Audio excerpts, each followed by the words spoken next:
Seorang gadis cantik berusia 16 tahun dengan masa depan cerah terbentang di depan mata. Dia rajin, cerdas, baik hati, dan cantik. Di sela-sela sekolah, gadis itu bekerja paruh waktu untuk membantu keuangan keluarganya. Namun di suatu malam yang kelam pada September 2008, 4 pemuda memutuskan bahwa nyawa gadis itu hanya bernilai 60.000 ringgit. Inilah kisah tragis Lai Yingxin, si cantik dari sekolah Kulai. Sebuah peristiwa yang bermula dari penculikan biasa dan berubah menjadi salah satu kejahatan paling terkenal di Malaysia. Seluruh negeri menyaksikan dengan ngeri saat pencarian seorang gadis hilang berubah menjadi penyelidikan pembunuhan. Namun kisah ini tidak berakhir hanya dengan vonis pengadilan.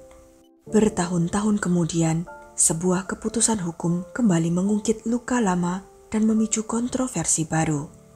Bagaimana kisah lengkapnya? Sebelumnya silakan subscribe dulu channel ini serta nyalakan loncengnya untuk mengetahui kasus-kasus kriminal yang terjadi di berbagai negara. Di kota kecil Kulai Johor, Lai Yingxin adalah sosok yang menonjol, bukan hanya karena parasnya yang menawan, tetapi juga karena kecerdasannya, kebaikannya, dan tekadnya yang luar biasa. Lahir pada 16 April 1992, ia adalah anak ketiga dari pasangan Lai Tensong dan Chia Xiupei. Sejak kecil, pesonanya sudah menarik perhatian banyak orang. Ia tumbuh menjadi gadis ceria yang mudah disayangi. Ketika beranjak remaja, Lai Yingxin bersekolah di SMK Sultan Ibrahim, salah satu sekolah menengah terbaik di Kulai. Ia dikenal sebagai siswi yang rajin dan selalu berada di peringkat atas. Mata pelajaran yang sulit bagi banyak orang justru terasa mudah baginya. Ia bukan hanya mengejar nilai bagus, ia benar-benar mencintai proses belajar. Namun kemampuannya tidak hanya terbatas pada akademik. Lai Yingxin aktif di tim debat, di mana kecerdasan dan kefasihannya berbicara membuatnya menonjol. Ia juga menyisihkan waktu untuk kegiatan sosial, selalu mencari cara untuk membantu orang lain. Bagi teman-temannya, ia adalah sosok yang membawa kehangatan dan energi positif. Bagi gurunya, ia adalah murid langka yang penuh potensi. Di luar sekolah, Lai Yingxin juga memiliki rasa tanggung jawab besar terhadap keluarganya. Meskipun jadwalnya padat, ia tetap mengambil pekerjaan paruh waktu sebagai pramuniaga di sebuah pusat perbelanjaan. Bukan karena ia harus, tetapi karena ia ingin membantu orang tuanya dan adik-adiknya. Awalnya orang tuanya menolak karena ingin Lai Yingxin fokus pada sekolah. Tetapi ia bersikeras.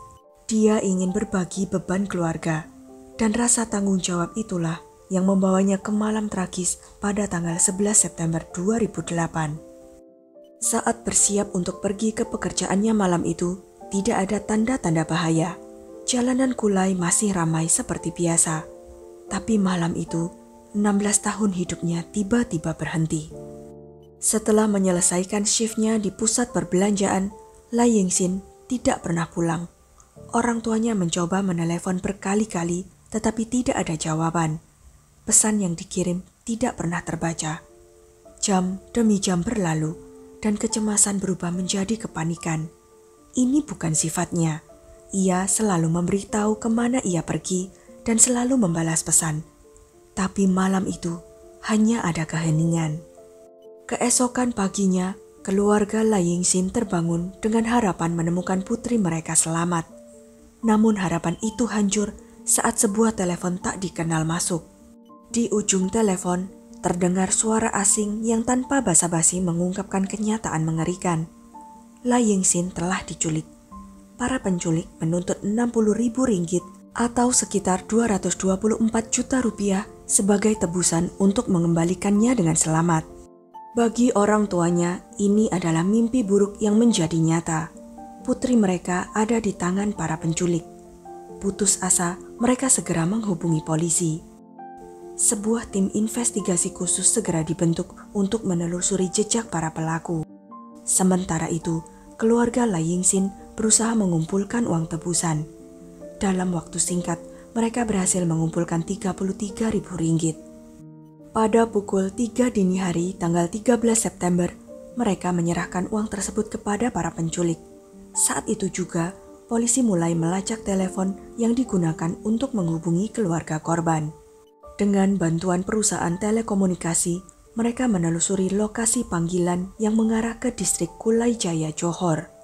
Informan dan orang-orang yang mengenal Lai Yingxin turut membantu mengidentifikasi tersangka potensial.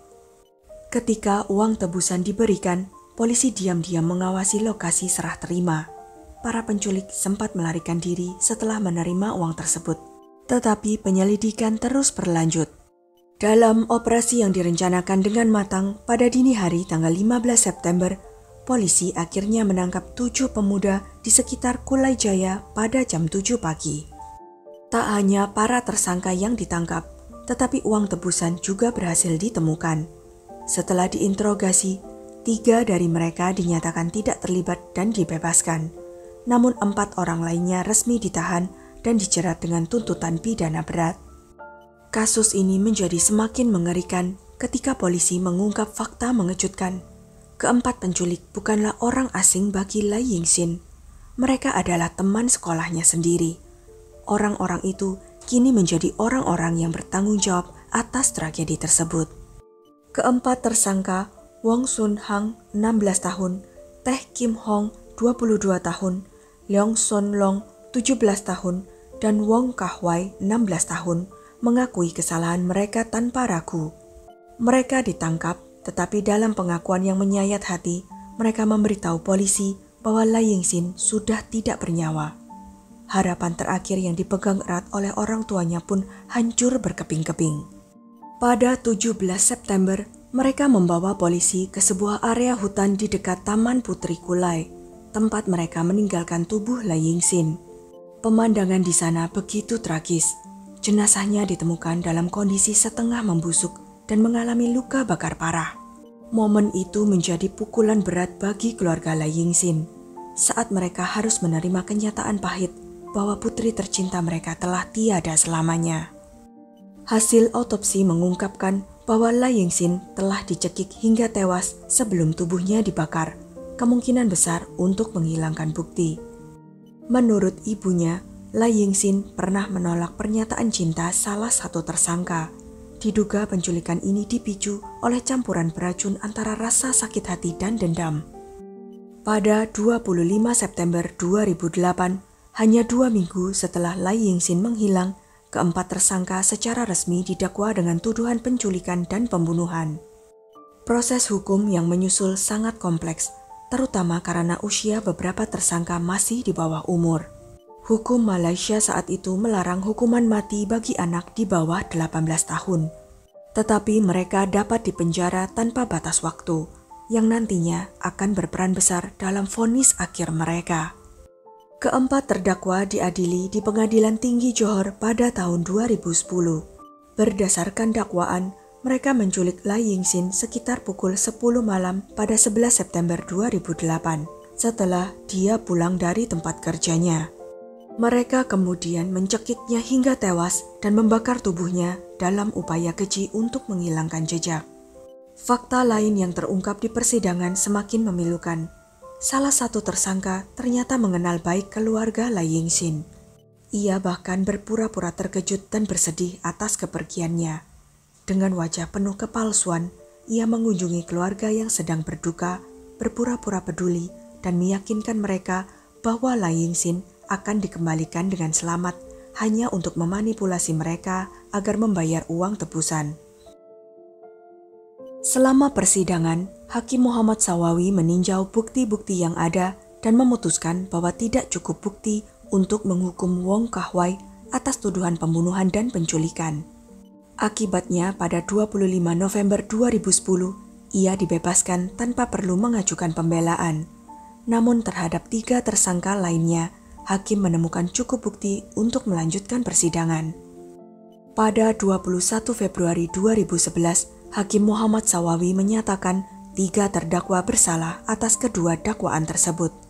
Dalam putusannya, ia menekankan betapa mengerikannya kejahatan yang mereka lakukan terhadap Lai Yingxin, serta kurangnya empati dan penyesalan dari para pelaku.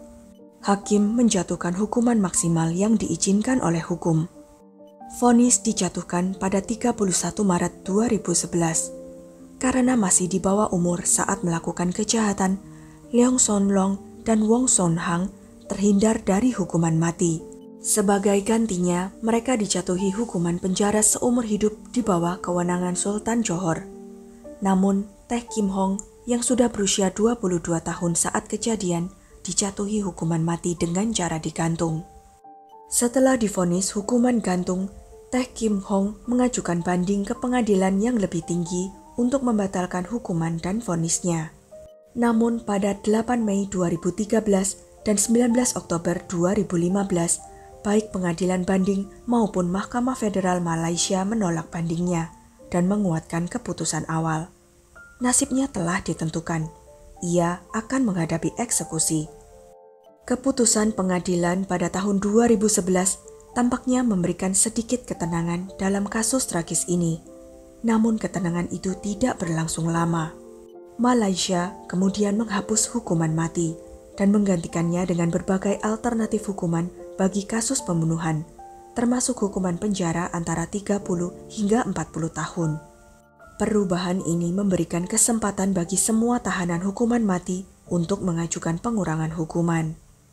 Setelah 12 tahun mendekam di sel hukuman mati, Taek Kim Hong mengajukan permohonan peninjauan ulang hukuman. Dalam persidangan banding, pengacaranya mengajukan argumen mengejutkan bahwa kliennya menyesal dan bahwa pembunuhan itu tidak dilakukan dengan niat dingin. Lebih mengejutkan lagi, pengacara tersebut mengklaim bahwa kematian Lai Yingxin hanya terjadi karena upaya menghilangkan bukti, seolah-olah nyawanya tidak lebih dari sekedar barang bukti yang harus dimusnahkan. Pernyataan yang dingin dan tidak berperasaan ini memicu kemarahan masyarakat yang mengikuti kasus tersebut. Pada akhirnya, Mahkamah Federal Malaysia memutuskan untuk mengganti hukuman mati Taek Kim Hong dengan hukuman 40 tahun penjara ditambah 17 kali cambukan. Alasan pasti keputusan ini tidak pernah diungkapkan ke publik. Bagi keluarga Lai Yingxin, keputusan ini merupakan pukulan telak. Mereka mengungkapkan ketakutan bahwa jika suatu hari nanti Taek Kim Hong dibebaskan, ia bisa membahayakan mereka, karena masih teringat betapa para pelaku tidak pernah menunjukkan penyesalan sedikitpun selama persidangan.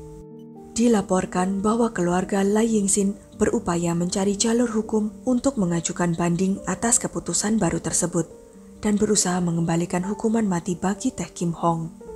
Itulah update terbaru dari kasus tragis Lai Yingxin saat ini.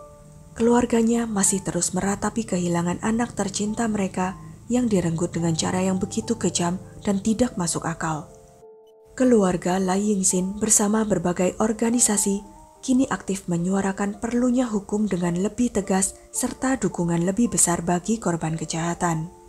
Pengurangan hukuman mati bagi Taek Kim Hong telah memicu kembali perdebatan sengit tentang keadilan bagi korban dan hukuman bagi pelaku kejahatan keji. Kasus ini sekali lagi menyoroti tantangan dalam menyeimbangkan keadilan, rehabilitasi, dan keselamatan publik, isu yang terus menjadi perdebatan di Malaysia.